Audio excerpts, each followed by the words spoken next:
मी आज तुमच्यासाठी पुरावा देखील आणलाय ह्या सगळ्या दुबार मतदारांचा.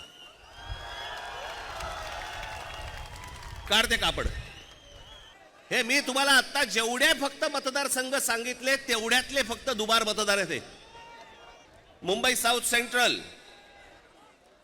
संपूर्ण मतदार आहेत 14,37,776 आणि दुबार मतदार आहेत 50,565.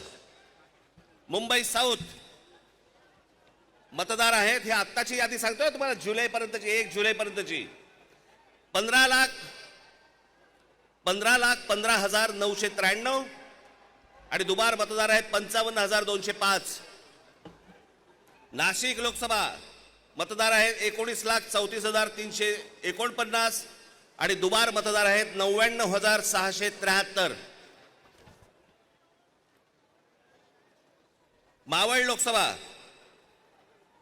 संपूर्ण मतदार आहेत 19,85,172 आणि दुबार मतदार आहेत 1,45,636 एवढे दुबार मतदार आहेत. पुणे लोकसभा 17,12,242 दुबार मतदार आता आहेत तिकडे 1,02,002.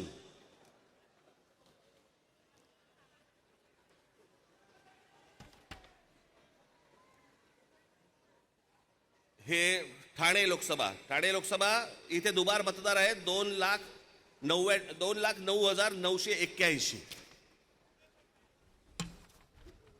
लोक म्हणतील की बाबा हे आकडे तो बोलून दाखवलेत, पुरावा कुठे आहे?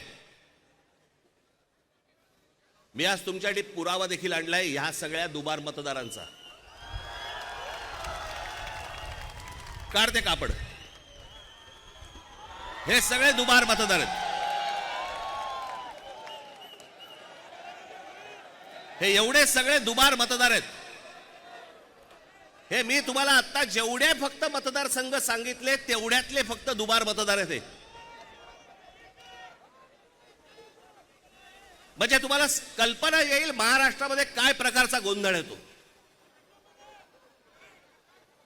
आणि एवढे पुरावे दिल्यानंतर देखील हट्ट सुरू आहे की नाही कोर्टाने सांगितलंय जानेवारीत निवडणुका घ्या. कशा घ्या, का घ्या, कोणाला आहे घाई? 5 वर्ष निवडणुका घेतल्या नाहीयेत, 5 वर्ष. अजून 1 वर्ष गेलं तर काय फरक पडणार आहे? काय फरक पडतो? 5 वर्ष काही फरक नाही पडला, अजून 1 वर्ष गेलं. पण जी माणसं भरली आहेत आतमध्ये त्याचं काय करायचं? मग त्याच्यातल्या त्याच्यात निवडणुका आटपून घ्यायच्या आणि पुन्हा यश पदरी पाडायचं. एबीपी माझा, उघडा डोळे बघा नीट.